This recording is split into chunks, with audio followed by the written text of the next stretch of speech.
Media అనేటువంటిది సింహరాశికి సంబంధించి. So మీ అనేటువంటి అక్షరము చాలా సంచలనాలకు మారుపేరైనటువంటి నక్షత్రము.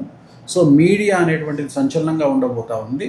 ఖచ్చితంగా జూన్ 2వ తేదీ నుండి 2026 జూన్ 2వ తేదీ నుండి 2027 జూన్ 2వ తేదీ లోపు 1 ఇయర్ లోపు మీడియాకు సంబంధించి మీడియా ఛానల్ యజమానులు కానీ, మీడియా ఛానల్ సీఈఓలు కానీ, లేదా పెద్ద పెద్ద ప్రముఖ ఛానల్లో పనిచేసే మీడియా జర్నలిస్టులకు కానీ ఆరోగ్యపరమైన ఇబ్బందులు లేదా ఆర్థికపరమైనటువంటి ఇబ్బందులు, అంటే ఇన్కమ్ ట్యాక్స్ రైడ్ అవ్వడం కానీ, ఈడీ రైడ్ అవ్వడం కానీ, న్యాయపరమైన ఇబ్బందులు, అరెస్ట్ అవ్వడం కానీ, అలాగే టీవీ ఛానల్ యజమానులకు సంబంధించినటువంటి వ్యక్తిగతమైన అంశాలలో సమస్యలు కానీ, లేదా ఆరోగ్యపరమైన ఇబ్బందులు కానీ ఎదుర్కొనే అవకాశాలు ఉన్నాయి.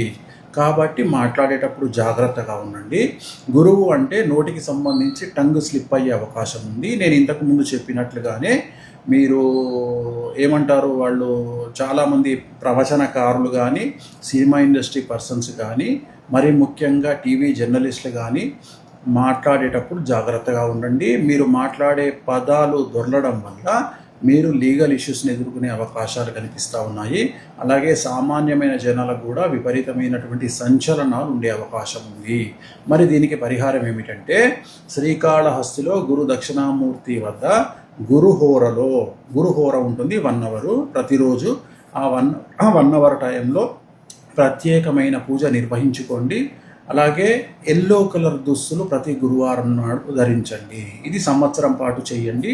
ప్రతి గురువారం నాడు ఎల్లో కలర్ షర్ట్ కానీ, టీ షర్ట్ కానీ, ఆడవారైతే చుడీదార్ కానీ, చీర కానీ ధరించండి. సమస్యల నుండి బయటపడతారు. ఓం నమో వెంకటేశాయ.